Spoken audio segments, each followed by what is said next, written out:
Shalom, apa kabar Bapak Ibu Saudara? Senang sekali kami boleh kembali hadir di hadapan Bapak Ibu Saudara, tentunya dengan satu topik yang sangat penting.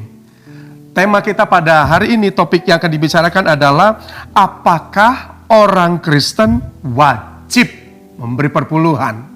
Tanpa membuang waktu lebih banyak lagi, mari saya mengajak kita untuk menyapa para narasumber yang tentunya sudah tidak asing lagi bagi kita. Yang pertama ada Bapak Gembala Pembina kita, orang tua rohani yang kita kasihi. Shalom Pak Bambang. Shalom. Apa kabar Pak? Luar biasa. Puji Tuhan, terima kasih Pak buat kesediaan waktunya boleh kembali untuk boleh memberkati setiap pemirsa yang menyaksikan acara ini. Dan narasumber kita yang kedua adalah Bapak Gembala Sidang kita yang juga tentunya kita hormati, kita kasih, Bapak Pendeta Daniel Edi Praitno. Shalom Pak. Shalom. Apa kabar Pak? Luar biasa, Tuhan berkati. Puji Tuhan. Puji Tuhan, terima kasih Pak buat waktunya. Dan ini gak kalah penting juga Bapak Ibu Saudara, perwakilan dari STT Pelita Kebenaran sebagai teolog dalam percakapan kita hari ini, yaitu Bapak Pendeta Dr. Robert Benedictus MTH.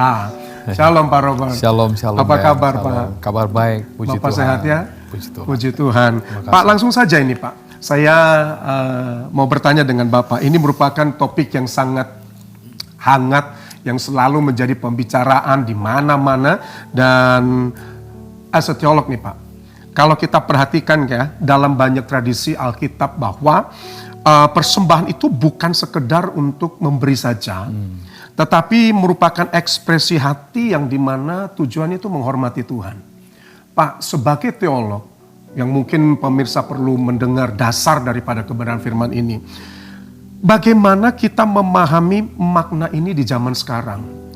Dan apakah persembahan masih dilihat itu sebagai bentuk ibadah yang hidup atau mulai sudah mengalami pergeseran? Silakan Pak. Baik, terima kasih Pak Ben.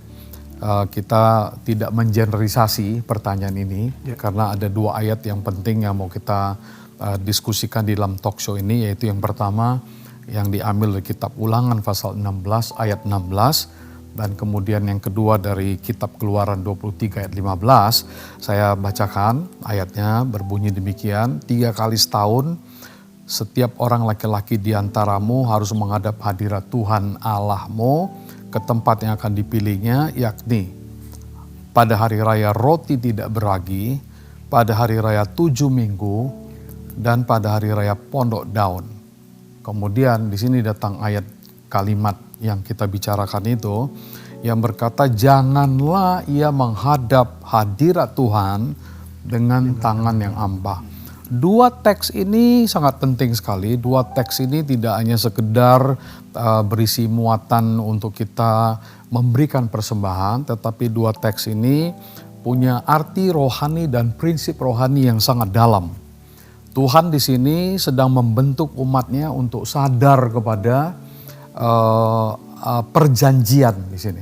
Jadi waktu saya coba mengulik ini, saya melihat bahwa penulisannya begitu bagus sekali yang mengatakan bahwa ini bicara tentang sebuah perjanjian yang di dalam bahasa teologianya, dalam bahasa memang bahasa Inggris, tapi dalam bahasa teologianya istilah yang dipakai di sini adalah covenant. Jadi ini covenant. Yang namanya sudah masuk ke arah covenant itu sesuatu yang sangat penting sekali. Jadi jangan datang kepada Tuhan, menghadap hadirat Tuhan, jangan dengan tangan yang hampa, itu adalah covenant. Perintah untuk kita menghormati, ada sebuah perjanjian yang Tuhan berikan kepada kita, perintah kepada kita untuk dilakukan. Nah, kenapa itu jadi covenant? Karena itu bicara tentang ada 3 hari raya orang Yahudi yang sangat penting sekali. Itu makanya itu jadi ranahnya covenant. Karena ketiga hari raya tadi yang dibicarakan itu seperti hari raya Paskah, roti tidak beragi. Kemudian hari raya 7 minggu, Pentakosta, ya, kemudian pondok daun kan gitu. Ini hari raya, ini festival besar bagi umat bangsa Yahudi Israel, dan itu menjadi covenant. Jadi nggak boleh main-main, dan saya percaya hari ini covenant itu tidak hilang. Itu covenant yang berjalan terus, untuk terus berjalan. Itulah makanya dia covenant, itu nggak bisa dihilangkan Oke, jadi ini penting sekali. Secara teologis ini memberikan arti bahwa memberikan persembahan kepada Tuhan itu adalah respons aktif kita, respon aktif kita terhadap anugerah Allah. Kita membawa persembahan itu sebagai simbol penyerahan hidup kita, simbol ucapan syukur kita, simbol pengakuan kita tentang kedaulatan Allah. Jadi tindakan memberi, ya, tindakan memberi itu menunjukkan hati kita. Sangat berkaitan erat dengan manusia terdalam kita, hati kita. Jadi apakah kita egois atau kita punya hati yang penuh syukur, penuh sukacita, kita membawa persembahan. Dan ingat bahwa yang kita bicarakan hari ini adalah sebuah covenant, sebuah janji yang untuk menyatakan kita tidak egois, untuk menyatakan bahwa kita hormat kepada Tuhan, reverend, ya, Tuhan sangat terhormat, membangun hubungan relasi kita. Jadi ini bukan hanya sekedar kewajiban ritual lahiriah belaka. Jadi ini adalah sebuah covenant yang harus dipenuhi. Jadi saya pikir penjelasan di awal itu bahwa kedua ayat ini adalah covenant yang kita harus pegang dan berjalan terus sampai hari ini. Jadi tetap ada relevansi sampai sekarang masih ada ya Pak ya? Pasti. Baik, bagaimana tanggapan Pak Bambang? Saya ingin melanjutkan apa yang disampaikan oleh Pastor Robert bahwa persembahan itu tidak bisa dilepaskan dengan kondisi hati. Nah, sebagai contoh, di dalam Injil Matius pasal yang ke-5, ayat yang ke-23 dan ayat yang ke-24, nah, satu ayat yang sering kali kita dengar, apabila seorang itu datang menghadap ke mezbah Tuhan, dan waktu dia mempersembahkan korban, dia ingat bahwa dia punya masalah nih dengan orang lain. Nah, maka Tuhan itu mengajarkan kepada murid-muridnya, tinggalkan mezbah itu dan kamu harus pergi berdamai dulu bersama-sama dengan orang yang punya masalah dengan kamu. Nah, dengan kata lain, kita tidak bisa beribadah kepada Tuhan dengan hati yang luka. Atau kita tidak bisa menghadap Tuhan itu dengan perseteruan dan persengketaan. Karena barang siapa yang mau menghadap Tuhan itu dia mesti memiliki itu hati yang tulus, hati yang kudus, dan hati yang murni.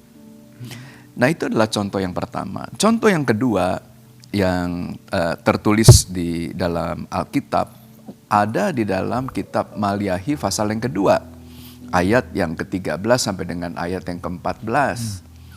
Di mana Tuhan itu mengingatkan kepada Israel, nah, kalau kamu ingin mempersembahkan korban, nah maka kamu tuh mesti setia dengan pasangan kamu, dengan istri kamu. Karena biasanya kan begini, Ben, kalau orang itu sudah merasa diberkati, merasa kemudian hidupnya nyaman, nah kepingin tuh punya istri 2, punya istri 3, nambah istri. Nah, di sini ya dalam pasal yang kedua, nah itu luar biasa ya.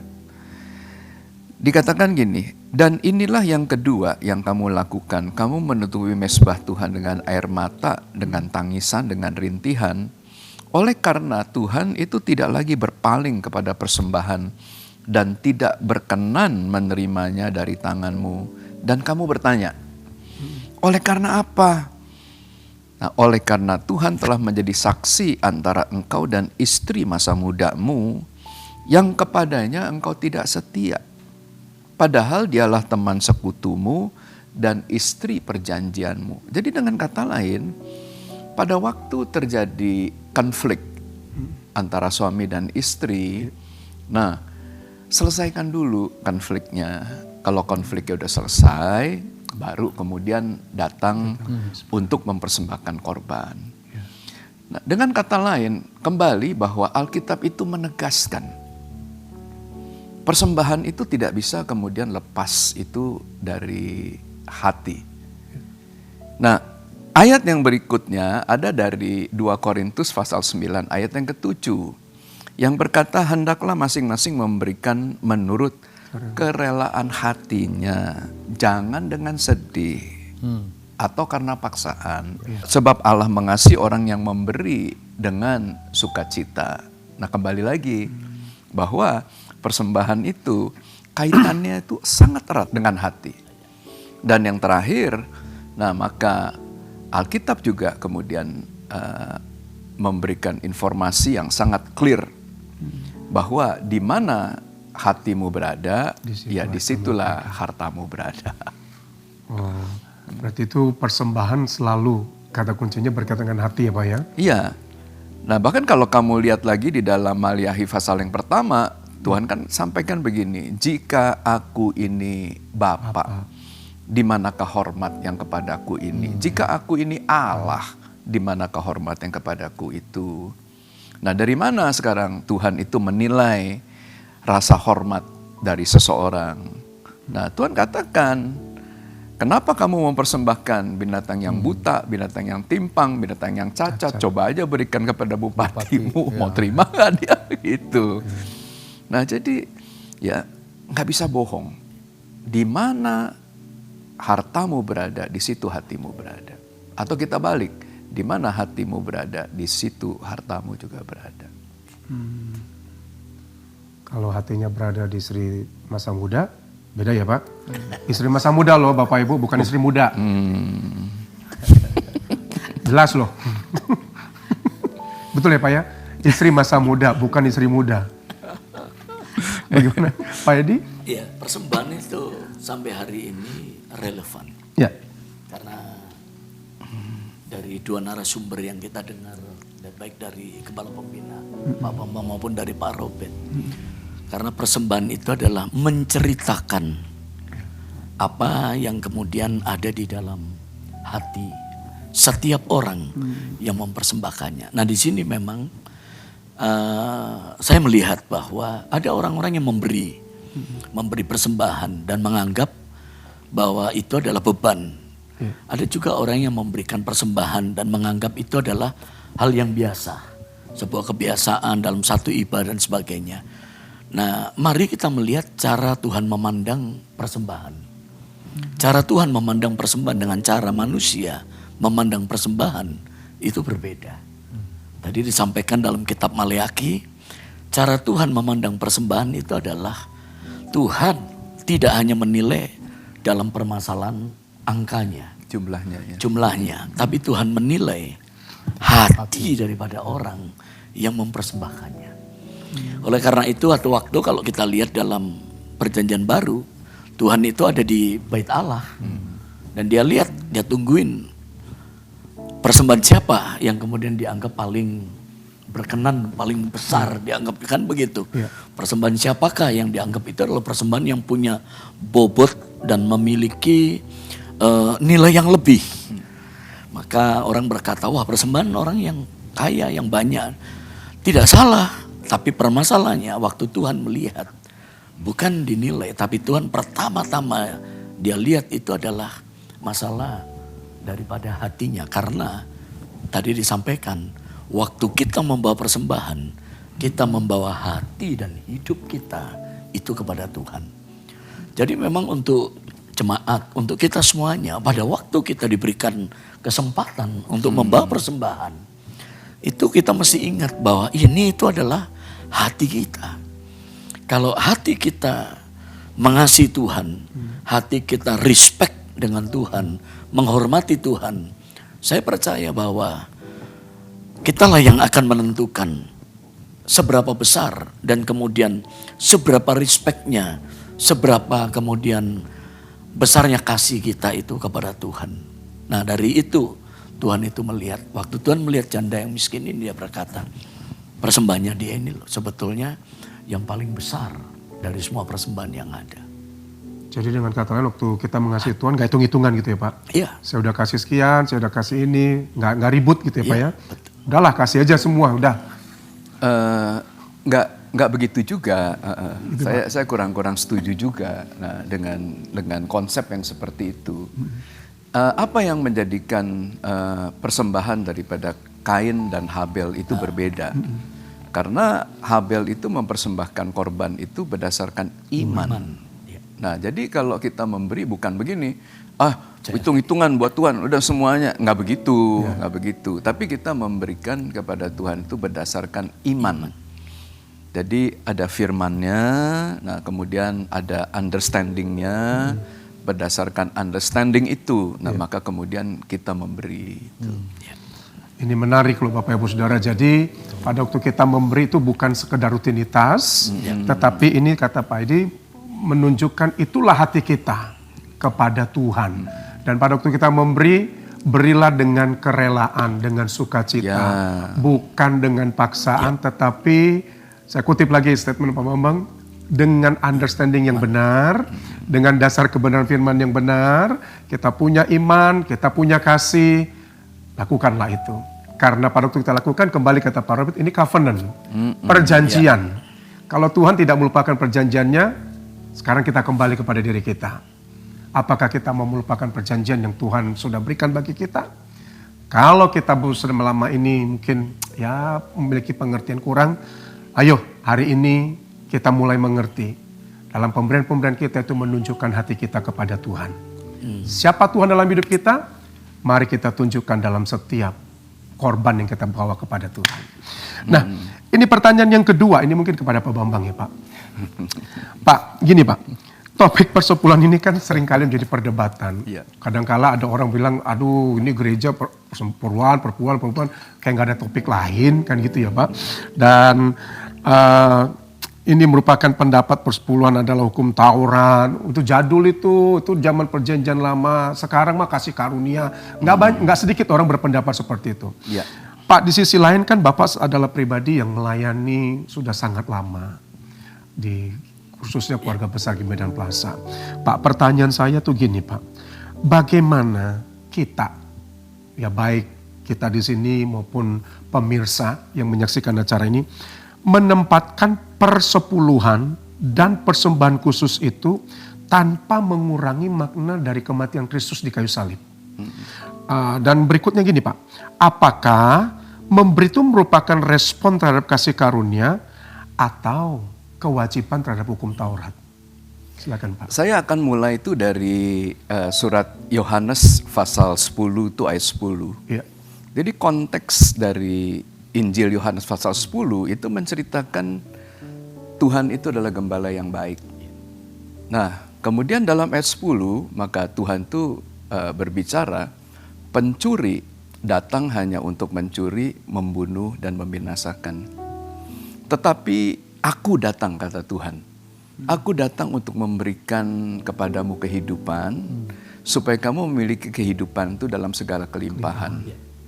Nah, dengan kata lain, ibadah kita itu merupakan satu peperangan rohani.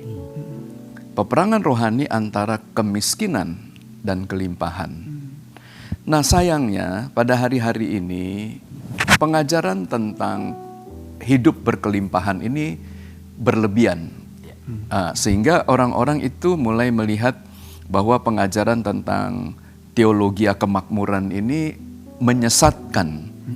Ya. Nah, saya ingin coba mendudukkan nih pengertian tentang teologi kemakmuran ini pada porsinya, pada posisinya. Nah, jadi Tuhan itu ingin agar kita tidak beribadah itu kepada mamon. Karena kan disuruh pilihlah kepada siapa kamu beribadah, kepada Tuhan atau kepada mamon. Nah, kenapa? Karena kalau kita beribadah kepada roh-roh dunia, maka dicatat dalam Alkitab, roh dunia itu adalah roh yang lemah dan miskin. Jadi pada waktu seseorang itu jatuh di dalam dosa, pada waktu seseorang itu mengikuti prinsip atau kemudian dia tidak sadar, dia dikontrol oleh kuasa kejahatan, nah maka iblis akan membawa dia itu kepada kehidupan yang lemah dan miskin. Karena tugas dia adalah mencuri, membunuh, dan membinasakan. Nah, disinilah maka kita mesti mengerti prinsip daripada persembahan tadi. yang disampaikan oleh Pak Robert dan juga kepada Pak Edi. Saya pelan-pelan pada bagian ini. Nah, jadi persembahan perpuluhan itu pertama kali tuh muncul tuh di dalam kisah Abraham. Pada waktu Abraham menang perang, maka kemudian dia memberikan 1/10 daripada kemenangannya, jarahannya kepada Melkisedek. Nah, maka itulah yang kemudian menjadi perdebatan. Loh, Abraham cuma sekali memberikan, tapi setelah itu dia tidak memberikan lagi. Nah, kenapa gereja pada perjanjian baru ini menarik persembahan perpuluhan tiap bulan? Gitu. Nah, jangan lupa bahwa perpuluhan yang kedua itu dilakukan oleh Yakob yang merupakan cucu daripada Abraham. Nah, kisahnya kan begini. Ada pertengkaran tuh antara Esau dan Yakob karena mengenai hak kesulungan. Nah, dicatat begini. Esau memandang ringan hak kesulungan. Tetapi tidak demikian halnya dengan Yakob. Yakob itu merindukan hak kesulungan. Karena di balik daripada hak kesulungan ada yang namanya berkat anak sulung. Jadi setiap anak sulung itu akan diberkati oleh bapaknya. Nah, saya itu ingin menampilkan ya di dalam ini, di dalam frame, ya kita adu nih. Jadi berkat anak sulung atau berkat kesulungan dengan kemudian berkat perpuluhan yang tercatat dalam Maliahi pasal 3 ayat 10 sampai dengan ayat yang ke-11. Nah, kalau kita kemudian bandingkan nih ya side by side gitu. Nah, maka di dalam Kejadian 27 ayat 28-29 berkat kesulungan berkata gini. Allah akan memberikan kepadamu embun yang dari langit dan tanah-tanah yang gemuk di bumi. Dan gandum serta anggur berlimpah-limpah. Bangsa-bangsa akan takluk kepadamu dan suku-suku bangsa akan sujud kepadamu. Jadilah tuan atas saudara-saudaramu dan anak-anak ibumu akan sujud kepadamu. Siapa yang mengutuk engkau terkutuklah ia dan siapa yang memberkati engkau diberkatilah dia. Nah, ini berbicara tentang berkat daripada anak sulung. Yaitu pada waktu Ishak memberkati Yakob. Nah, inilah berkat yang Esau ini tidak memperoleh. Kalau kita kemudian lihat dengan Maliahi pasal 3 ayat 10 dan 11, itu hampir sama. Karena 10 berkata gini, bawalah seluruh persembahan persepuluhan itu ke dalam rumah perbendaharaan supaya ada persediaan makanan di rumahku dan ujilah aku, firman Tuhan semesta alam. Apakah aku tidak membukakan bagimu tingkap-tingkap langit dan mencurahkan berkatmu sampai berkelimpahan? Kata tingkap langit dengan kemudian kata langit yang ada dalam Kejadian 27 diambil dari kata yang sama, yaitu surga. Jadi berkat anak sulung itu Tuhan akan membukakan surga, perbendaharaannya dan embun turun. Nah, di dalam Maliahi pasal yang ketiga, Tuhan akan bukakan tingkap-tingkap langit dan hujan itu turun.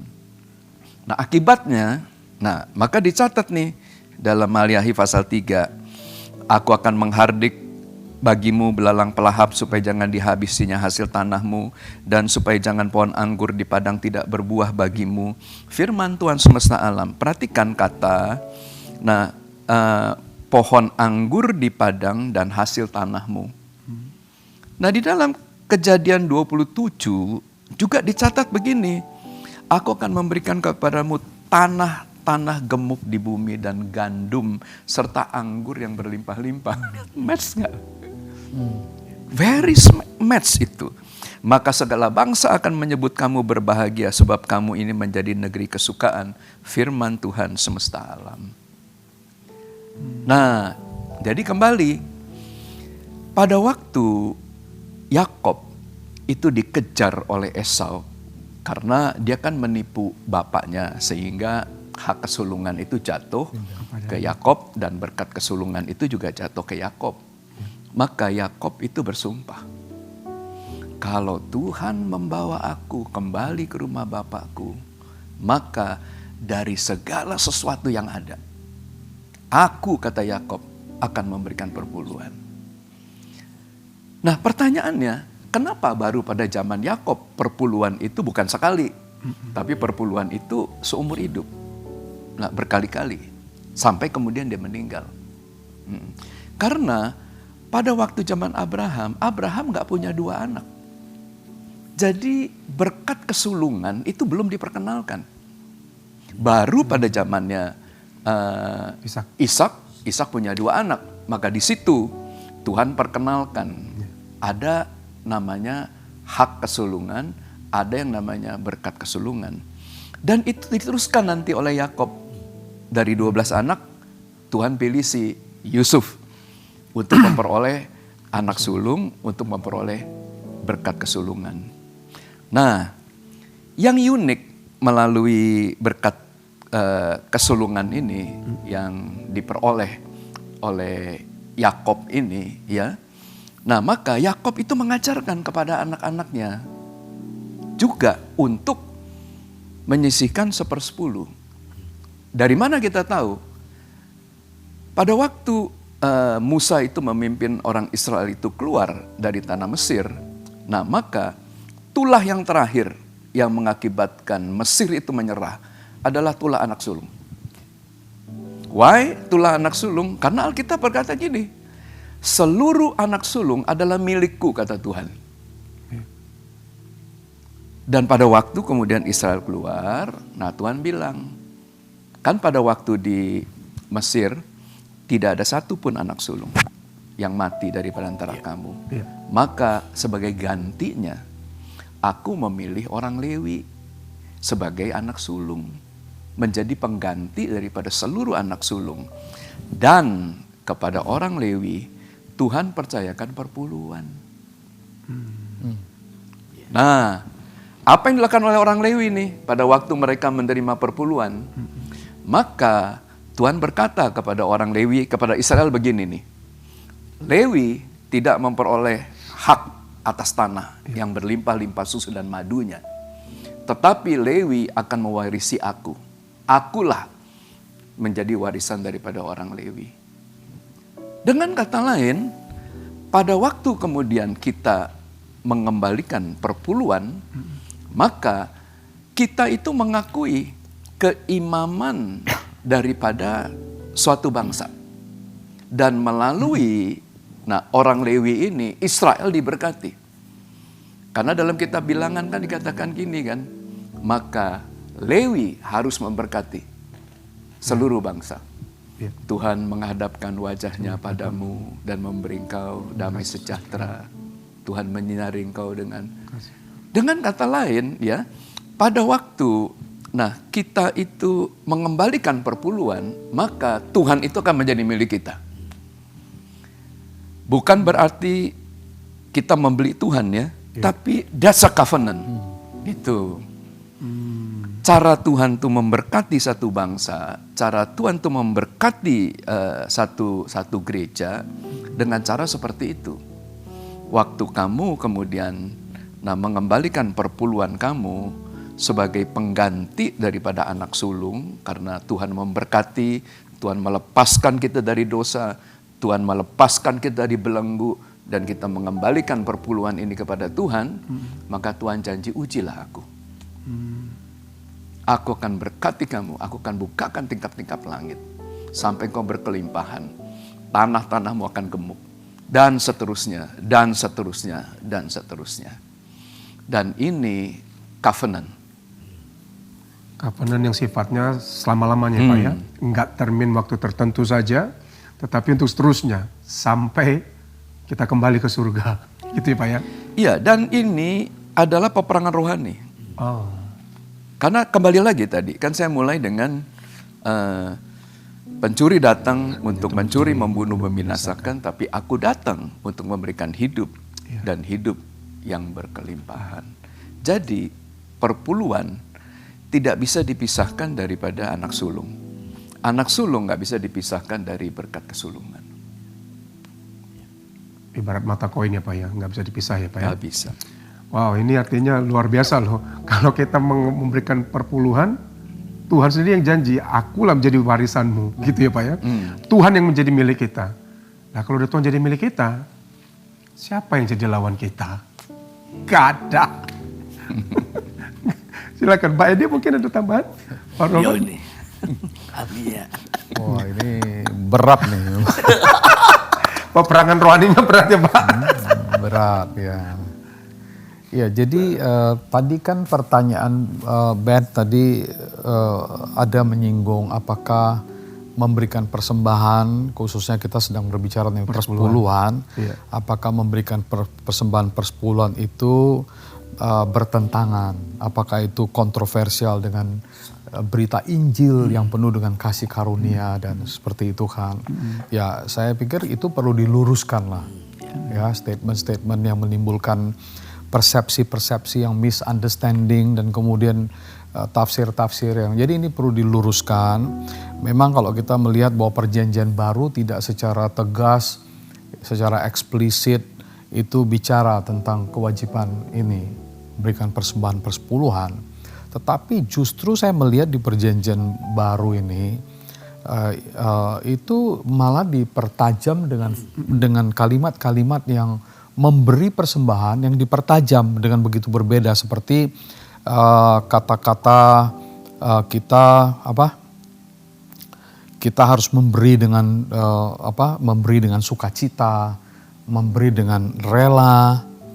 Tadi Pak Bambang udah mengutip dari kitab 2 Korintus pasal 9 ayat 7, hendaklah memberi dengan kerelaan hati, tidak dengan sedih dan seterusnya. Kemudian ayat yang ke-8-nya berkata Allah sanggup melimpahkan orang yang memberi dengan sukacita itu Allah sanggup melimpahkan kepada mereka berkat yang berkecukupan dan seterusnya. Jadi saya melihat ya, memberikan persembahan persepuluhan itu tadi Pak Edi juga bilang bukan angka, tapi hati ya.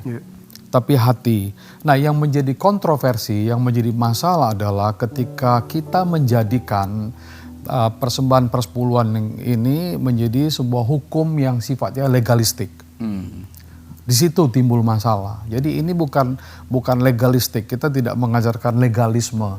Jadi juga kadang-kadang jemaat itu merasa seperti ada janji-janji yang diberikan kalau kamu memberikan persembahan persepuluhan kamu akan diberikan berkat yang berlimpah-limpah, ujilah aku segala macam kan gitu.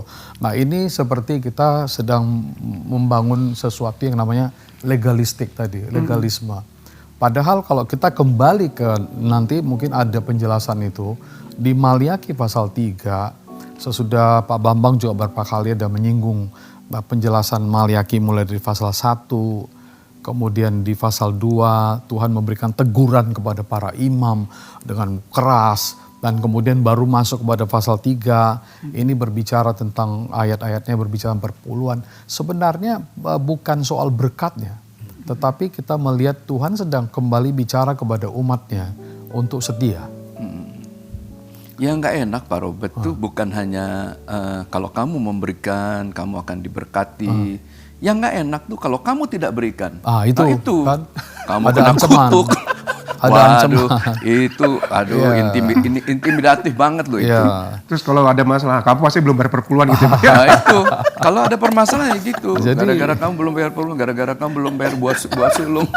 Jadi kalau dari saya kembali kita lihat bahwa Tuhan tuh mencari orang-orang yang hatinya sudah mengalami transformasi. Bukan hati yang merasa memberi itu beban, memberi itu terpaksa, enggak. Tapi memberi itu sebagai worship, sebagai sebuah penyembahan kita. Jadi bukan legalisme, bukan sebuah peraturan yang harus kita jalankan. Kira gitu Pak. Silakan Pak Edi. Ya. Tambahan. Dua narasumber dan luar biasa kan. Jadi intinya itu memang Bapak tadi detail sekali ya. kalau saya bisa nangkep ya sedikit, mungkin para pemirsa juga akan jauh bisa nangkep lebih banyak. Iya. Jangan melupakan kata perjanjian. Iya. Karena kata perjanjian ini dalam setiap persembahan-persembahan kita itu sangat penting. Nah persepuluhan itu relevan dan tidak berbenturan dengan karya daripada salib Kristus yang penuh dengan kasih karunia. Karena kalau kita baca dari 1 Korintus 6 ayat yang ke-20, kamu telah dibeli dan harganya itu telah lunas dibayar. Karena itu muliakanlah Allah dengan tubuhmu. Kata muliakanlah Allah ini artinya kan kita ini punya covenant, perjanjian untuk balik kembali kepada Tuhan. Kita bisa memuliakan Tuhan dengan nyanyian pujian kita. Kita bisa memuliakan Tuhan itu dengan berbuat baik. Kita bisa memuliakan Tuhan itu dengan kemudian tubuh kita, Roma pasal 12. Tapi jangan lupa kita juga bisa memuliakan Tuhan dengan kekayaan harta kita. Apa yang ada pada kita. Karena itu adalah perjanjian. Oh, ini menarik sekali loh Bapak Ibu Saudara, kalau kita perhatikan tadi ya, kata covenant ini berulang-ulang, ini menjadi hal yang sangat penting bagi kita. Kenapa? Karena mungkin ya kayak tadi kata banyak orang sekarang berpikir, oh kalau nanti nggak bayar perpuluhan, oh nanti saya akan begini. Jangan berpikir bahwa perpuluhan itu suatu hal beban yang membuat kita jadinya berat untuk ini. Tetapi kembali, biarlah pada waktu kita mengasihi Tuhan, kita menjadikan perpuluhan itu untuk kita boleh kembali dekat. Ya. Karena kata Pak Edi tadi, kita bisa memuliakan Tuhan dengan kekayaan kita. So, apa yang harus kita lakukan Bapak Ibu Saudara? Mari perhatikan bahwa perpuluhan itu maka Tuhan sendiri yang menjadi milik kita. Dan tadi Pak Bambang berkata hidup kita ini adalah hidup yang penuh dengan peperangan rohani. Apa yang terjadi yang kita lihat sekarang ini itu terjadi di alam spiritual. Dan untuk memenangkan itu maka kita perlu pemilik dari spiritual itu sendiri, yaitu Tuhan. Pertanyaannya pada kesempatan ini, siapakah Tuhan dalam hidup kita? Kalau Tuhan menjadi pribadi yang kita hormati dan kita kasihi, saya kutip statement Pak Bambang di talk show yang sebelumnya. Kalau kita mengasihi Tuhan maka perintah-perintah Tuhan itu mudah. Semuanya mudah. Hanya apakah kita masih punya hati untuk mengasihi Tuhan? Kalau Tuhan sendiri membuka dirinya untuk kita menjadi milik Dia, mau kembali apa tidak? Itu pilihan tangan kita hari ini. Dan tema dari hari ini adalah mari kita kembali dengan Tuhan. Kembali kepada Tuhan. This is the covenant. Ini perjanjian yang tidak bisa dilupakan dan tidak bisa dipisahkan sampai kapanpun. Baik, sekarang pertanyaan yang ketiga mungkin kepada Pak Edi ya. Pak, gini Pak. Seringkali kembali lagi ya Pak. Ini orang berpikir bahwa bicara perpuluhan maka itu bicara mengenai materi. Ya, uang lah, nominal lah.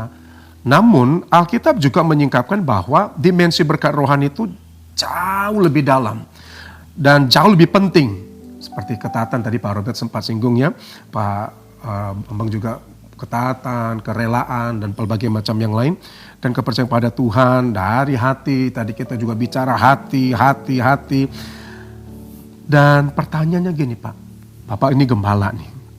Bagaimana kita itu bisa menolong jemaat memahami bahwa berkat terbesar dari memberi bukan hanya apa yang kembali kepada kita, tetapi apa yang Tuhan sudah kerjakan dalam kehidupan kita. Silakan Pak. Kembali persembahan maupun juga persepuluhan. Ya.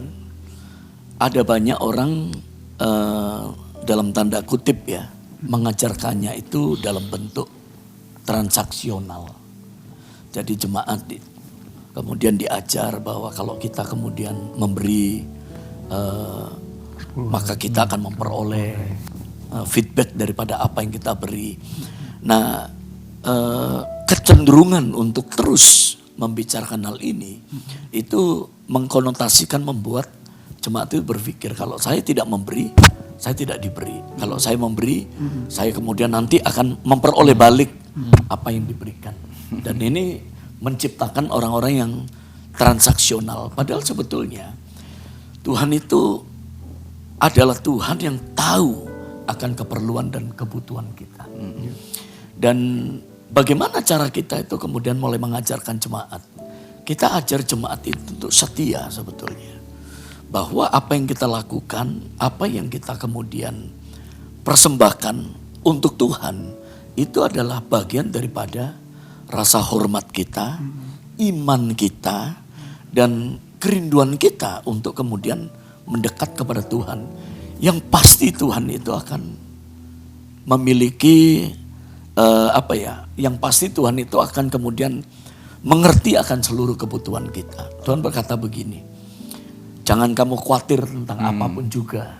Apa yang kamu mau makan, minum, pakai, burung di udara, mereka aja kemudian tidak menabur, tapi mereka kemudian dipelihara oleh Tuhan. Bunga bakung yang ada di lembah juga demikian. Apalagi kamu, kata Tuhan. Yang artinya segala berkat itu memang Tuhan itu udah sediakan. Tapi persembahan yang kita kemudian berikan itu adalah kembali. Itu adalah komitmen, itu adalah rasa hormat, itu adalah kemudian bentuk daripada iman kita itu kepada Tuhan. Nah, kita itu mesti ngajar jemaat bahwa memberi itu adalah seperti ini. Kalau kita berpikir bahwa memberi itu transaksional, wah ini yang akhirnya kita terjerumus dalam kemudian permasalahan-permasalahan keuangan. Tapi kalau kemudian kita mengajar jemaat, enggak. Kita itu memberi oleh karena kita itu mengasihi iman. Dan kemudian kita itu mempercayai Tuhan. Karena memberikan persepuluhan itu artinya kan gini. Kita mau bersandar kepada Tuhan. Jadi enggak untuk nakut-nakuti ya Pak ya? Bukan untuk menakut-nakuti. Apalagi tadi sampaikan tadi, wah kalau kamu gak memberi, celakalah kamu. Kan Kena gitu. kutuk. Terkutuklah kamu. Bahaya itu, bahaya itu. Kita itu, hati kita. Iya, baik. Bagaimana Pak Robert? Ya, saya ini mengingatkan kita kembali ke kitab Maliaki itu, ya kan. Maliaki pasal 1, 2, 3 dan sampai selesai. Ini adalah kitab terakhir di Perjanjian Lama yang berbicara tentang bangsa Israel yang sudah kembali dari pengasingan, dari exile, dari tanah yang mereka pernah dibuang dan sekarang mereka pulang. Dan dalam situasi ini dipelajari bahwa memang keadaan kehidupan rohani mereka menurun levelnya. Nah, di situ dia dari pasal 1 dosa-dosa yang dilakukan, pasal 2 kawin campurnya, dan kemudian para imamnya itu udah turun levelnya mereka ini. Disitulah Tuhan berbicara kembali. Dan menariknya memang untuk di pasal 3 untuk mereka ini kembali diangkat kehidupan rohaninya, ya memang menarik. Tuhan berbicara juga dari ayat yang 10 itu soal persembahan gitu. Nah, ternyata persembahan yang kita berikan kepada Tuhan itu sebenarnya bukan beban. Sebenarnya disitulah bentuk cinta kasih kita untuk menaikkan level iman kita itu. Jadi kembali secara konteksnya itu. Pasal Maliaki 3 ayat 9, 10 ini bicara bukan hanya berkat materi. Ya, bukan angka, bukan berkat materi, tapi Tuhan berjanji ya tingkap-tingkap langit yang terbuka itu bukan hanya untuk mencurahkan berkat-berkat materi sebenarnya, tetapi Tuhan memberikan protection, perlindungan. Tuhan menjaga harta benda dan Tuhan menjauhkan mereka dari sakit, penyakit, dari binatang-binatang pelahap, dari semua halangan-halangan seperti itu. Tingkap-tingkap langit yang terbuka dari Tuhan itu sifatnya sangat holistik. Dan Tuhan bicara tentang kita, panggilan, khususnya di teks itu, untuk sebuah kesetiaan. Setia kembali kepada Tuhan. Kembali. Salah satunya melalui ini, perpuluhan. Jadi sebenarnya secara logika kita aja lah ya. Bagaimana kita bisa menilai kesetiaan seseorang. Apakah dia setia atau tidak. Itu. Ya ada tentu ada buah. Dan salah satu bagian yang kita lihat diajarkan begitu kuat sekali baik di Perjanjian Lama maupun kualifikasinya meningkat di dalam Perjanjian Baru itu melalui persembahan, melalui pemberian kita kepada Tuhan tuh hati kembali hati. Jadi kalau dari saya komentarnya seperti itu. Terima kasih Om. Gimana Pak? Saya akan kembali lagi bahwa persembahan itu adalah salah satu peperangan rohani dalam hidup kita. Karena kembali lagi bahwa pencuri datang untuk mencuri, membunuh, membinasakan, tapi Tuhan datang untuk memberikan hidup dan kita memiliki hidup itu dalam segala kelimpahan. Nah, jadi di dalam konsep Maliahi pasal yang ketiga, nah, maka ayat yang ketujuh katakan begini, Ben.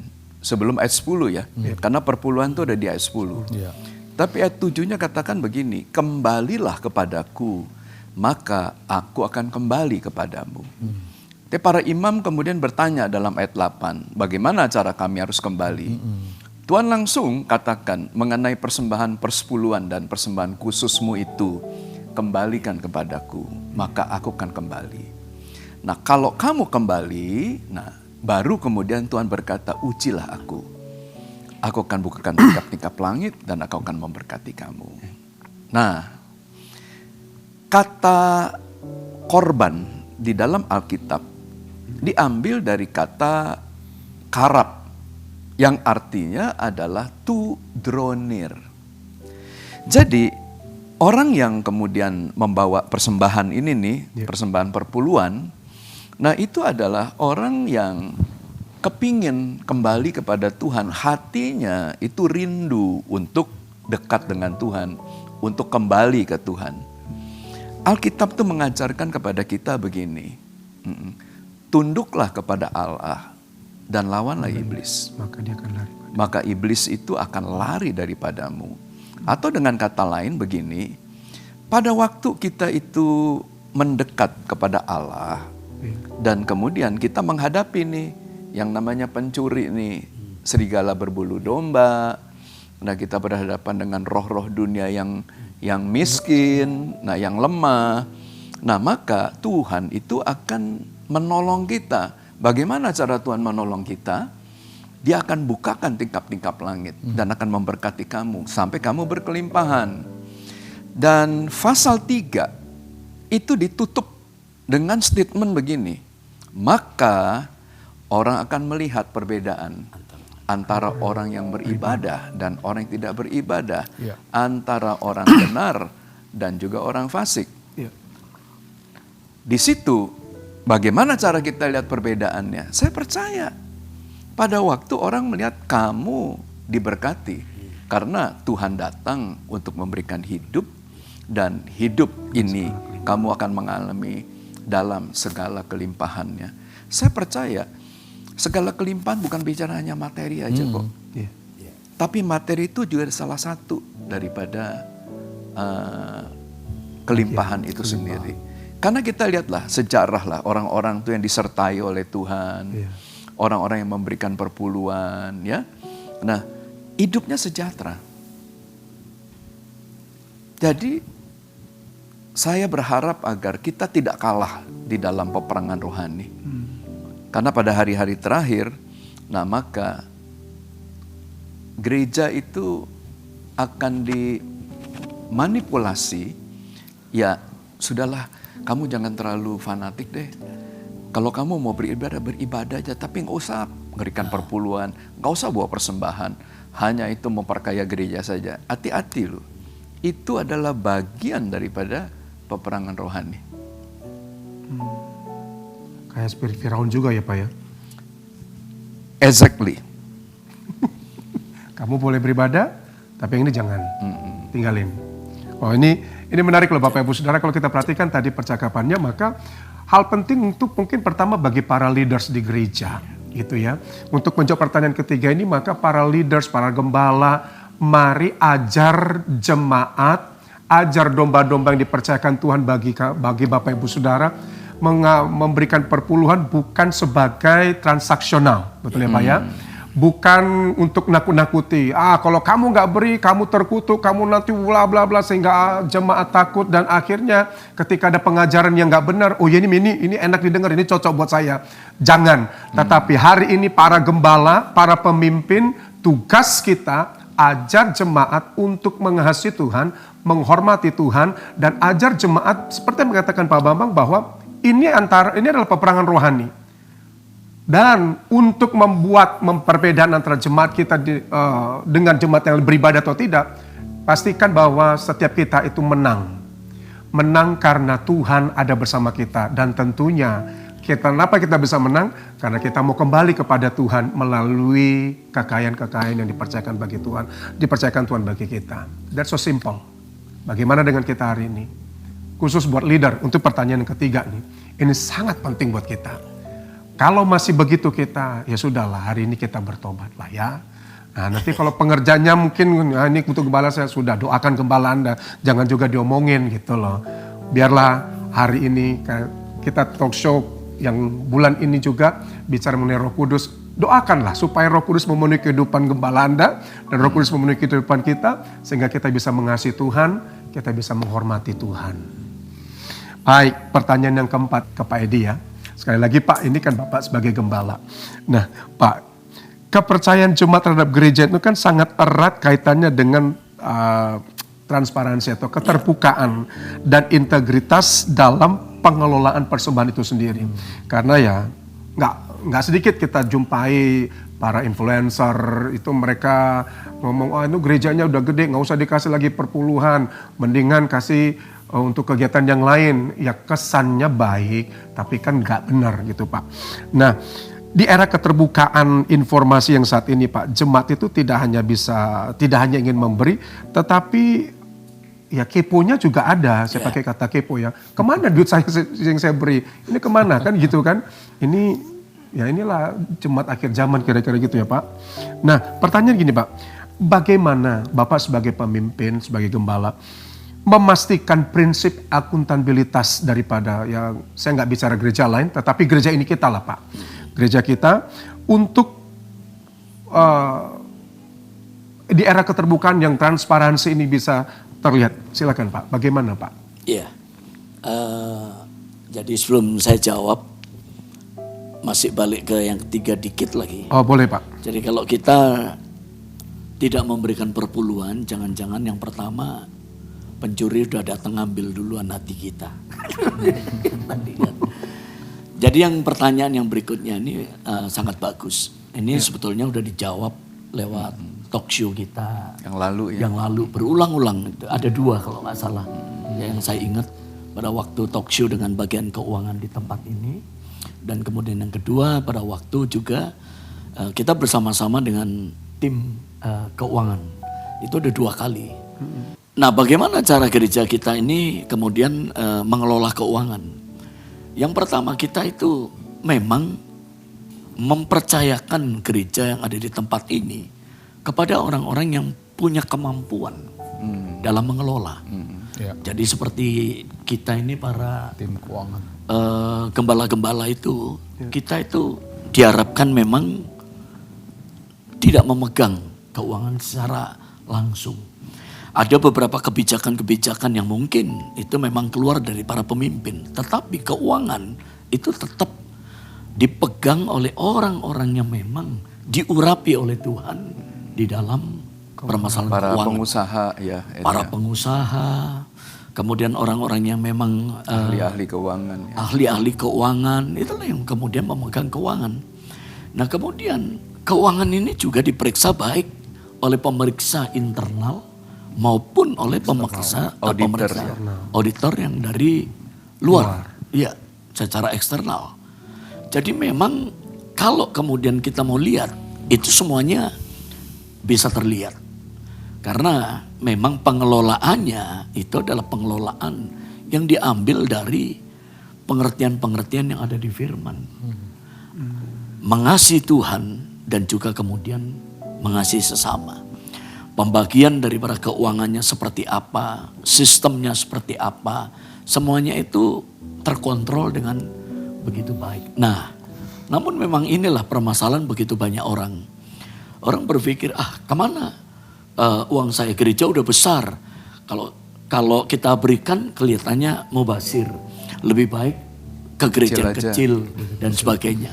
Sebetulnya nggak begitu juga gitu loh. Kalau memang Tuhan mengarahkan kita untuk ke sana, nggak ada masalah. Tapi sebetulnya saya memberikan saran kepada para pengusaha, memberikan saran juga kepada orang-orang yang kemudian terbeban untuk memberi. Berilah kepada gereja yang memang betul-betul berjalan sesuai dengan apa yang difirmankan oleh Alkitab, yang diajarkan oleh Alkitab, yang betul-betul bisa dipercayai. Di tempat di mana kamu beribadah ya. Di tempat Jadi jangan ibadahnya di sini, perpuluhannya ke perpuluhannya sana. pindah ke tempat yang lain. Oh ya. Iya, dia makan di sini. Kemudian Iya, ya, betul. dananya Makanya- kemana-mana. Pas, Pak. Ada lagi, Pak? Untuk kemudian kan jelas bahwa persepuluhan yang di Maleakhi pasal 3 supaya itu ada makanan Di rumah di perbendaharaan. rumah perbendaharaan suku. Itu. Nggak itu. Clear berarti ya Pak ya? Iya. Gereja ini clear karena ada ISO yang sudah memang tetap dijaga gitu ya Pak ya. Sampai hari ini Diaudit lah ya. tetap kita lakukan itu semua dan udahlah gak usah kepo lah. Gimana Pak Robert ada? Saya pikir cukup lah Pak Edi yang sangat mengerti. Tapi saya juga melihat bahwa sistem pengelolaan keuangan di gereja kita ini kan timnya besar. Ya. Dan timnya itu berlapis ya. Artinya melewati lapisan-lapisan untuk memeriksa keuangan. Jadi saya pikir sangat berintegritas dan nggak masalah. Percaya saja, baik semuanya. Ya, saya ingin mendorong gereja-gereja itu untuk menerapkan sistem ISO dan keuangan yang terbuka. Ya. Karena gereja itu bukan lembaga yang mengelola keuangan, tapi gereja itu adalah lembaga yang mengelola trust dari masyarakat. Nah, trust ini yang kemudian harus kemudian dipertanggungjawabkan dengan yang namanya accountability. Nah, saya mau kembali lagi kepada peperangan rohaninya ini, yang kita mesti perhatikan baik-baik. Jadi di masa-masa terakhir pelayanan daripada Rasul Paulus, maka Rasul Paulus itu menyempatkan diri itu untuk berpamitan dengan jemaat. Di dalam Kisah Rasul pasal yang ke-20. Nah, karena di dalam ayat yang ke-22, Rasul Paulus berkata begini, "Tetapi sekarang sebagai tawanan roh, aku pergi ke Yerusalem dan aku tidak tahu apa yang terjadi atas diriku." Nah, kemudian juga di dalam ayat yang ke-25, nah dia berkata begini, "Dan sekarang aku tahu bahwa kamu tidak akan melihat mukaku lagi. Kamu sekalian telah kukunjungi untuk pemberitaan kerajaan Allah." Dan di situ maka Rasul Paulus itu bertangis-tangisan dengan para penatua, dengan jemaat, dan Rasul Paulus itu pergi meninggalkan mereka untuk selama-lamanya. Nah, pertanyaannya, apa sih yang merupakan perkataan-perkataan terakhir daripada Rasul Paulus sebelum dia meninggalkan jemaatnya? Nah, maka di dalam ayat yang ke-28 ya, dia berkata begini, "Karena itu jagalah dirimu dan jagalah seluruh kawanan, karena kamulah yang ditetapkan Roh Kudus menjadi penilik untuk mengembalakan jemaat Allah yang diperolehnya dengan dirinya sendiri." Dan kemudian di dalam ayat yang ke-35, maka dia menutup dengan perkataan begini, "Adalah lebih berbahagia memberi daripada menerima." Gitu. Jadi inilah perkataan terakhir daripada pejuang Injil yang seluruh kehidupannya dia dedikasikan untuk pemberitaan daripada firman Tuhan. Tetapi dia, Paulus, menempatkan yang namanya generosity, kemurahan. Itu kemudian berbanding sejajar dengan dengan gospel. Dengan kata lain, kalau kita nih pada hari-hari terakhir disuruh oleh Tuhan untuk memberitakan Injil, tapi tidak disertai dengan generosity, nah maka pemberitaan Injil kita tuh tumpul. Iya, betul. Orang hanya bisa bilang gini, "Lu bisa khotbah aja ya," tapi gue nggak ngeliat tuh kemurahan hati yang harusnya keluar dari pengertian dari ibadah yang kamu jalani selama ini. Nah, hari-hari ini ada upaya itu untuk memisahkan itu. silahkan mau beritakan Injil, beritakan aja. Mau buka gereja, silahkan. Tapi jangan berbicara soal uang. Jangan kemudian berbicara soal persembahan. Nah, bagaimana sekarang kita bisa menunjukkan kasih kita nih? Kalau kita melihat salah seorang saudara kita dalam keadaan susah. Dan kita diam. Kita nggak mau membantu. Nah, bagaimana kasih Tuhan itu bisa kemudian dialami oleh orang itu? Nah, kenapa pada hari-hari terakhir? Nah, maka Roh Kudus itu akan dicurahkan ke atas semua orang. Saya percaya karena salah satu daripada tugas Roh Kudus adalah membuat setiap anak-anak Tuhan bermurah hati. Karena Alkitab berkata gini, berbahagialah orang yang murah hati, karena mereka akan disebut anak-anak Allah. Itu identity. Oleh sebab itu, gereja itu perlu mengajarkan generosity, berbagi, supaya Injil, ini kelihatan buahnya. Sehingga melalui kemudian perbuatan-perbuatan kita yang baik dan memuliakan Tuhan, maka orang akan menerima Injil. Ya. Ini luar biasa loh ya. Ini ada dua hal nih yang mungkin harus kita perhatikan para pemirsa. Yang pertama, bahwa untuk pemimpin mungkin ya Pak ya. Untuk para pemimpin, mari tadi Pak Bambang mengatakan kita kelola trust.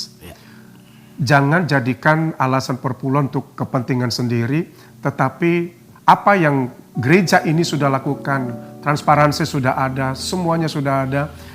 Pemimpin di sini melakukan pengelolaan keuangan dengan terbuka, karena ada tadi Pak Edi bilang sudah eksternal auditornya juga ada, sehingga tidak merasa bersalah di hadapan Tuhan, itu jauh lebih penting. Dan bagi para pemimpin, apakah pengelolaan uang kita itu sudah terbuka di hadapan Tuhan dan kita bisa bertanggungjawabkan di hadapan sesama atau belum? Kalau belum, mari kita kembali untuk bisa mengelola trust daripada jemaat. Saya pikir ini salah satu shield yang kita bisa pakai untuk menghadapi omongan-omongan orang ya Pak ya. Dari para orang-orang yang nggak usah kasih perpuluhan, ini nggak bisa percaya. Mari kembali lagi. Dan yang kedua, mari perhatikan bagi kita setiap pribadi. Alkitab mencatat pada kita memberikan persembahan, letakkan persembahanmu dan kembalilah. Tinggalkan itu, jangan kutak-kutik lagi. Jangan tanya ini kemana, bisa kemana, sudahlah. Percayakan itu kepada hamba-hamba Tuhan mengelola, dan biarlah kita punya hati kembali. Kita memberi bukan karena paksaan, tetapi karena kita mengasihi Tuhan, menghormati Tuhan. Dan pada waktu kita memberi dengan kemurahan hati yang semuanya itu daripada Tuhan. Baik, Pak, ini pertanyaan yang terakhir. Closing statement ini. Mungkin ke Pak Bambang duluan ya. Pak, gini Pak. Apa pesan yang Bapak ingin sampaikan kepada jemaat, kepada pemirsa yang menyaksikan acara ini, yang mereka tuh sebenarnya pengen memiliki pemahaman yang benar, cuman ya terdistraction oleh berita-berita dari media sosial atau bagaimana yang lain, sehingga mereka ini memiliki hati yang rela untuk memberi. Mereka juga memiliki iman yang bertumbuh dalam hal memberi, dan khususnya ini dalam persepuluhan, sehingga apa yang kita bicarakan ini yaitu jemaat, pemirsa ini boleh kembali kepada Tuhan. Silakan Pak. Jadi pesan daripada Yudas untuk hari-hari terakhir itu akan muncul Biliam-Biliam yang sama dengan guru-guru palsu atau nabi-nabi palsu yang bekerja itu hanya untuk mengenyangkan hawa nafsunya sendiri. Nah, jangan terlalu banyak fokus kepada Biliam, tapi kembali untuk melekat kepada Tuhan, menghadap hadirat Tuhan dengan hati yang dipenuhi oleh ucapan syukur. Bawalah korban ucapan syukur dan persembahan lainnya hanya untuk satu, menyenangkan hati Tuhan, dan Tuhan memberkati. Terima kasih Pak. Bagaimana dengan Pak Edi? Pak Robert? Ya, memberi persembahan persepuluhan apakah relevan? maka melalui talk show ini itu sangat relevan. Karena memberikan persembahan, termasuk persembahan persepuluhan khususnya, tidak bicara angka, tapi bicara hati kita kepada Tuhan. Bukan berapa, tapi kepada siapa kita persembahkan itu. Itulah closing statement saya. Jadi para pemirsa, Bapak Ibu, pendeta-pendeta, semua teman-teman, mari jemaat kita semuanya sisihkan persembahan Anda dan persembahkan kepada Tuhan dengan hati yang seperti Bapak katakan tadi, murah hati. Tuhan memberkati kita. Bagaimana Pak? Ya, dari saya yang pertama ini, mungkin ada 2 atau 3 ini. Akar daripada segala kejahatan itu adalah cinta akan uang. Jadi kita mesti berhati-hati. Amin. Karena ini adalah peperangan yang tadi disampaikan juga oleh Kepala Pembina kita. Nah, kemudian yang kedua, yang tidak kalah penting, uang itu akan menceritakan siapa kita. Karena di tangan kita akan jadi seperti apa uang itu. Di tangan orang baik, maka uang itu akan jadi baik. Tetapi di tangan orang jahat, uang itu akan berubah menjadi jahat. Di tangan orang yang benar, maka uang itu akan jadi benar. Oleh karena itu jelas, kalau kita baca di dalam kitab Maleaki, Tuhan memurnikan supaya persembahan-persembahan kita itu menjadi persembahan-persembahan yang berkenan di hadapan Tuhan. Kemudian yang ketiga, berhati-hatilah terhadap orang-orang yang tidak tentulah. Model-model seperti Bileam dan lain sebagainya. Karena kita tahu di akhir zaman itu akan begitu banyak orang-orang yang kemudian mencoba untuk menarik keuntungan bagi diri sendiri. Mari kita bawa persembahan kita sebagai bentuk hati kita, hormat kita, komitmen kita, covenant kita itu kepada Tuhan. Amin. Kiranya Tuhan memberkati. Oh, terima kasih Pak. Ini closing statement yang luar biasa. Kalau tema kita bicara apakah orang Kristen wajib memberikan persepuluhan, maka Bapak Ibu Saudara dengan percakapan yang sangat komprehensif, kita dapat satu kesimpulan, yaitu hindarkan kata wajib itu sebagai beban, persepuluhan sebagai beban, tetapi mari, saya kutip statement dari Pak Robert, pada waktu kita memberi persembahan, kepada siapa kita memberikan. Ingat, siapa yang kita tuju. Bukan apa yang kita beri, tapi kepada siapa yang kita tuju. Saya Benjamin Siotan, beserta seluruh narasumber dan seluruh kru yang bekerja pada hari ini, mohon pamit dari hadapan Bapak Ibu Saudara. Namun sebelum kita mengakhiri pertemuan kita pada hari ini, mungkin Pak Edi akan menutup kita di dalam doa. Mari kita berdoa bersama-sama. Tuhan, terima kasih untuk apa yang kami dengar lewat talk show mengenai persepuluhan. Ampuni kami kalau kami keliru. Ampuni kami kalau kami bersalah di dalam hal ini. Dan kami akan berkomitmen kembali, setia kembali. Karena kami tahu persepuluhan itu menunjukkan hati kami yang kembali kepada Tuhan. Kami berdoa pakai seluruh gereja, tempat di mana kami boleh beribadah kepada Tuhan. Tempat di mana kami boleh membawa persembahan-persembahan kami, bahkan persepuluhan-persepuluhan kami. Kami berdoa kiranya lewat apa yang boleh kami persembahkan, maka api yang ada di mezbah terus menyala. Dan Tuhan memberkati seluruh perjalanan kehidupan kami, menolong kami di tengah-tengah kesulitan yang saat ini sedang melanda dunia ini. Kami berdoa kiranya Tuhan menjagai kami daripada yang jahat, melindungi kami dari segala malapetaka dan bahaya. Dan kami berdoa kiranya surga terbuka dan memberikan berkat-Nya dalam kehidupan kami. Sehingga dengan demikian dunia akan tahu orang yang beribadah kepada Tuhan dan orang yang tidak beribadah kepada Tuhan. Kami berterima kasih untuk seluruh narasumber, untuk seluruh tim yang ada. Kiranya Tuhan menyertai dan memberkati.